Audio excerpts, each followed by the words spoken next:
और दोस्तों, मैं सत्यम मिश्रा अपने यूट्यूब चैनल टेक्निकल लर्नर्स में आप सभी भाई बहनों दोस्तों का स्वागत करता हूं। दोस्तों हिंदी के कुछ महत्वपूर्ण प्रश्न इस वीडियो में लेके आया हूं दोस्तों, जो कि सीटेट एग्जाम के लिए अति महत्वपूर्ण है दोस्तों।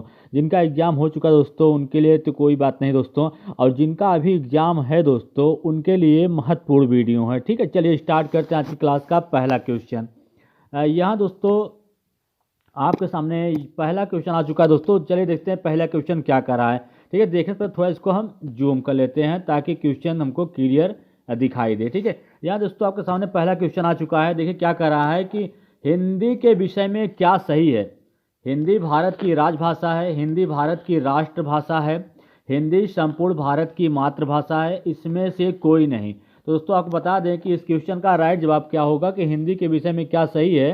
हिंदी जो है भारत की राजभाषा है। तो राइट जवाब क्या होगा दोस्तों, इसका ऑप्शन नंबर फर्स्ट ही इसका राइट आंसर होगा। ठीक है, चलिए क्वेश्चन नंबर नेक्स्ट पे चलते हैं। क्वेश्चन नंबर नेक्स्ट दोस्तों यहाँ पे आपके सामने आ चुका है। देखिए क्वेश्चन नंबर नेक्स्ट क्या करा है, पढ़िएगा। करा है कि भारत भाषा सीखने में बातचीत का इस रूप में सर्वाधिक महत्व है कि इसमें बच्चों का अच्छा समय व्यतीत होता है, शिक्षक और बच्चे दोनों ही बातचीत में रस लेते हैं, बच्चे विभिन्न उद्देश्यों के लिए भाषा का प्रयोग करना सीखते हैं, बच्चे दूसरों के शुद्ध उच्चारण का अनुकरण कर सकते हैं। तो दोस्तों आप बता दें कि भाषा सीखने में बातचीत का इस रूप में सर्वाधिक महत्वपूर्ण क्या है कि बच्चे जो होते हैं विभिन्न उद्देश्यों के लिए अपनी भाषा का प्रयोग करना सीखते हैं। तो राइट जवाब क्या है, ऑप्शन नंबर सी है इसका राइट आंसर।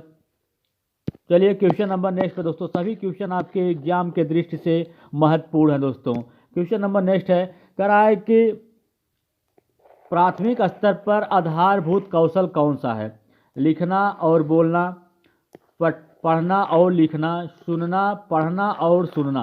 दोस्तों आपको बता दें कि प्राथमिक स्तर पर जो आधारभूत कौशल है वो क्या है दोस्तों कि सुनना और पढ़ना प्राथमिक स्तर के लिए दोस्तों ये है। राइट जवाब क्या है, ऑप्शन नंबर डी इसका राइट आंसर है।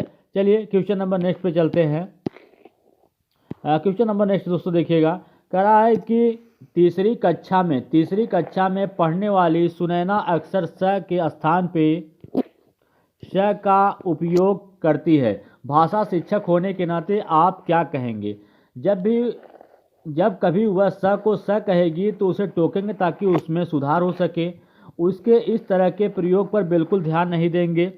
वह यह क्षेत्रीय प्रभाव हो सकता है, इसलिए उसे स्वयं ही सुधार करने के लिए पर्याप्त समय देंगे। दोस्तों ये राइट जवाब है कि वह क्षेत्रीय भाषा का असर होने के कारण वो क्या करती है, इस स के स्थान पे इस स का यूज करती है। ठीक है, ये क्या है, वहाँ का क्षेत्रीय प्रभाव है जो समय के साथ दोस्तों अपने आप सही हो जाएगा। ठीक है, चलिए आगे चलते हैं क्वेश्चन नंबर नेक्स्ट पे। भाषा कौशल अभिव्यक्ति का माध्यम ही नहीं बल्कि स्वयं से का माध्यम भी। दोस्तों आपको बता दें कि भाषा कौशल जो होता है कि अपने आप को अभिव्यक्त करने का भी माध्यम नहीं होता है बल्कि स्वयं से बातचीत करने का भी जरिया होता है। दोस्तों किसी भी स्वयं से बातचीत करने का मतलब होता है कि किसी कार्य को दिशा देने के लिए भी स्वयं से बात किया जाता है। ठीक है, तो इसका राइट जवाब क्या होगा, ऑप्शन नंबर सी इसका राइट आंसर होगा। चलिए दोस्तों क्वेश्चन नंबर नेक्स्ट पे चलते हैं। क्वेश्चन नंबर नेक्स्ट है, कह रहा है कि बच्चों की श्रवण योग्यता का विकास करने में सर्वाधिक सहायक है भाषा प्रयोगशाला, ऑडियो टेप, शब्दों का श्रुत लेख, परस्पर बातचीत। दोस्तों आपको बता दें कि बच्चों की श्रवण योग्यता का विकास करने में सर्वाधिक महत्वपूर्ण जो है वो क्या है, श्रुत लेख। मतलब सुनकर किसी चीज़ को लिखने से बच्चे की श्रवण योग्यता का अधिक से अधिक विकास होता है। ठीक है, चलिए दोस्तों आगे चलते हैं क्वेश्चन नंबर नेक्स्ट पे। क्वेश्चन नंबर नेक्स्ट, लेखन कुशलता का विकास करने में सबसे कम महत्वपूर्ण क्या है। आंखों देखी घटनाओं को लिखना, प्रतिलिपि, अधूरी कहानी को पूरा करना, कहानी कविता आदि का सृजनात्मक लेखन। तो कह रहा है कि लेखन कुशलता का विकास करने में सबसे कम महत्वपूर्ण क्या है। तो सबसे कम महत्वपूर्ण क्या होता है दोस्तों, किसी चीज़ को देख के लिख लेना, अर्थात प्रतिलिपि जो होता है सबसे कम महत्वपूर्ण होता है। अगर पूछ ले तो लेखन कुशलता का विकास करने में सबसे अधिक महत्वपूर्ण क्या होता है, तो अधूरी कहानी को पूरा करना जो होगा क्या होगा दोस्तों, सबसे अधिक महत्वपूर्ण होगा। चलिए आगे चलते हैं क्वेश्चन नंबर नेक्स्ट पे। मौखिक अभिव्यक्ति दोष है, मौखिक अभिव्यक्ति का दोष कौन सा होता है दोस्तों? तुतुलाना, हकलाना, नकियाना, उपयुक्त सभी। तो दोस्तों आपको बता दें कि उपयुक्त सभी ही क्या है, मौखिक अभिव्यक्ति के दोष है। जैसे कोई आदमी तुतला तुतला बात कर रहा है या बोलते समय बज रहा है, ठीक है, हकला रहा है, तो ये सभी क्या होते हैं, मौखिक अभिव्यक्ति का ही दोष होते हैं। मौखिक अभिव्यक्ति का मतलब होता है किसी चीज को बोल के प्रेजेंट करना। ठीक है, चलिए आगे चलते हैं क्वेश्चन नंबर नेक्स्ट पे। क्वेश्चन नंबर नेक्स्ट है दोस्तों कि बच्चों की पठन कुशलता का विकास करने में सर्वाधिक महत्वपूर्ण क्या है? पाठ्य पुस्तक में दिए गए अभ्यास, भाषिक संरचनाओं का अभ्यास, अर्थ की अपेक्षा उच्चारण का शुद्ध पर विशेष ध्यान देना, विभिन्न संदर्भों में जुड़ी सामग्री। तो राइट जवाब ऑप्शन नंबर डी है दोस्तों। चलिए आगे चलते हैं क्वेश्चन नंबर नेक्स्ट पे। कह रहा है कि हिंदी भाषा शिक्षण के समस्त चुनौतियां हैं। भाषा शिक्षण संबंधित उपागम का अभाव, शुद्ध उच्चारण की समस्या, शुद्ध लेखन की समस्या, उपयुक्त सभी। तो दोस्तों भाषा शिक्षण के समस्त जो भी चुनौतियां हैं सभी हैं। शुद्ध उच्चारण की समस्या है तो कोई शुद्ध लिख नहीं पा रहा है, भाषा शिक्षण संबंधी उपागम का अभाव होना। ठीक है, तो इसका राइट जवाब ऑप्शन नंबर डी होगा दोस्तों। चलिए आगे चलते हैं क्वेश्चन नंबर नेक्स्ट पे। क्वेश्चन नंबर नेक्स्ट है कि भाषा शिक्षण की पद्धति नहीं है। मॉन्टेसरी पद्धति, किंडरगार्टन, डेवराली या अविक्रमित अनुदेशन। तो भाषा शिक्षण की पद्धति दोस्तों आपको बता दें कि मॉन्टेसरी है, किंडरगार्टन है, डेवराली है, जबकि अविक्रमित अनुदेशन भाषा शिक्षण की पद्धति नहीं है। तो इसका भी राइट जवाब क्या होगा? ऑप्शन नंबर डी इसका राइट आंसर होगा। चलिए दोस्तों अगले क्वेश्चन चलते हैं।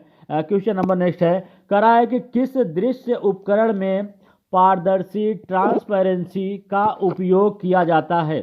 स्लाइड प्रक्षेपण प्रोजेक्टर में, ओवरहेड प्रक्षेपक प्रोजेक्टर में, अपारदर्शी प्रक्षेपक या एपिडाइस्कोप या फिल्म स्ट्रिप में। तो दोस्तों आपको बता दें कि किस दृश्य उपकरण में पारदर्शी का उपयोग किया जाता है? तो ओवरहेड प्रक्षेपक, जिसको प्रोजेक्टर भी बोला जाता है। राइट जवाब क्या है? ऑप्शन नंबर बी है दोस्तों। चलिए क्वेश्चन नंबर नेक्स्ट पे चलते हैं। क्वेश्चन नंबर नेक्स्ट है दोस्तों, शिक्षक द्वारा सामान्य रूप से बालक में किस भाषा कौशल का विकास किया जाता है?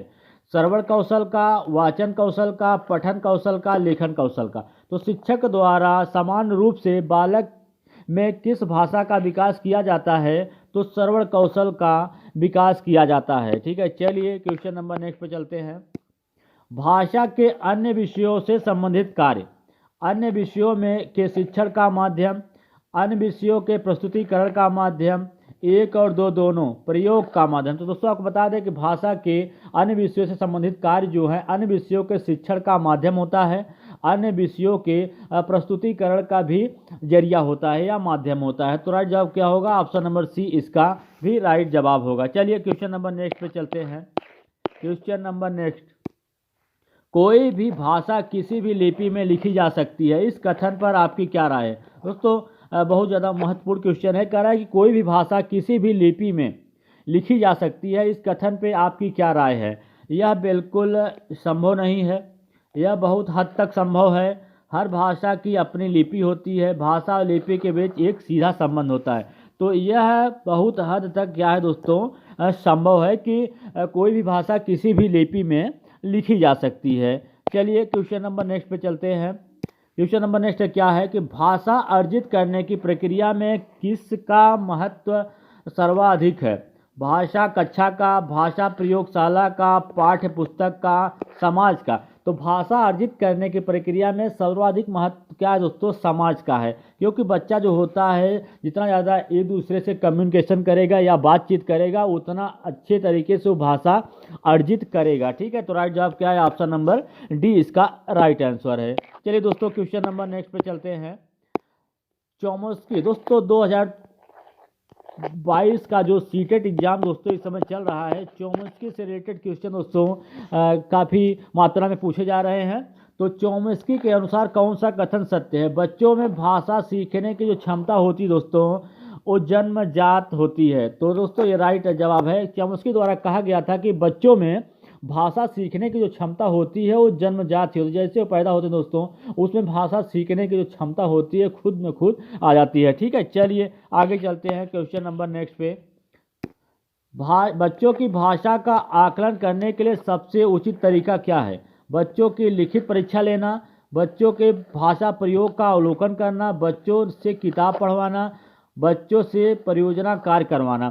तो बच्चों की भाषा का आकलन करने का जो सबसे अच्छा या उचित तरीका होता है, बच्चों के भाषा प्रयोग का अवलोकन करना कि बच्चों ने भाषा प्रयोग कितने अच्छे तरीके से किया है दोस्तों, क्या कितने अच्छे तरीके से कर रहे हैं, उसका अवलोकन करने से ही पता चल जाता है कि बच्चा भाषा कितना उचित तरीके से ग्रहण कर रहा है या सीख रहा है। तो राइट जवाब क्या है? ऑप्शन नंबर बी इसका राइट आंसर होगा। चलिए आगे चलते हैं क्वेश्चन नंबर नेक्स्ट पे।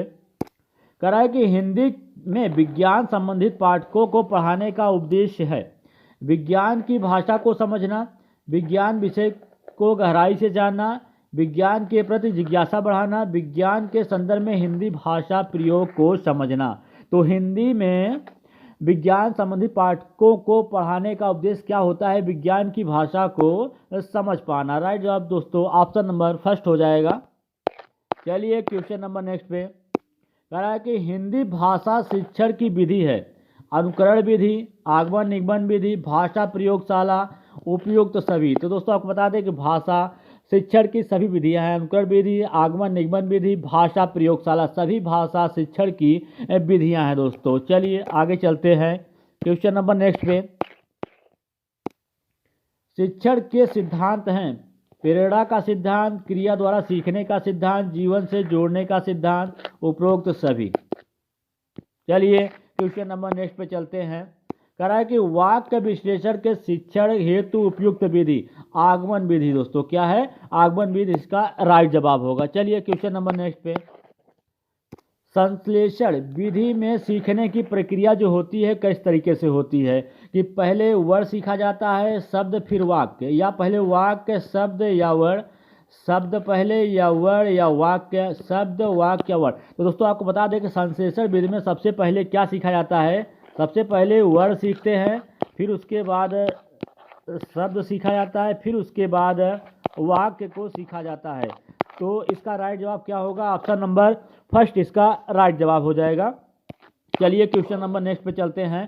कह रहा है कि विश्लेषणात्मक विधि में प्रयोग होता है शब्द से वर्ड, वर्ड से शब्द, शब्द से वाक्य या वाक्य से पैराग्राफ। तो विश्लेषणात्मक विधि में शब्द से वर्ड प्रयोग होता है दोस्तों। राइट जवाब क्या है? ऑप्शन नंबर फर्स्ट है। चलिए क्वेश्चन नंबर नेक्स्ट पे चलते हैं। कह रहा है कि प्रस्तावना का मुख्य उद्देश्य क्या होता है? उद्देश्य कथन करना, प्रस्तुतिकरण करना, नवीन ज्ञान ग्रहण करने हेतु तत्पर करना, सामान्यीकरण। दोस्तों आपको बता दें कि प्रस्तावना का मुख्य उद्देश्य ये होता है कि नवीन ज्ञान ग्रहण हेतु तत्पर करना, ठीक है, उसके लिए अग्रसर होना या ठीक है। चलिए आगे चलते हैं क्वेश्चन नंबर नेक्स्ट पे। कह रहा है कि योजना विधि। दोस्तों बहुत ही अच्छा क्वेश्चन है कि योजना शिक्षण विधि के प्रवर्तक कौन है? जॉन डीवी हैं, W.H. किलपैट्रिक हैं, डाल्टन है या अरस्तू हैं। तो योजना विधि के योजना शिक्षण विधि जो है उसके प्रवर्तक दोस्तों कौन है?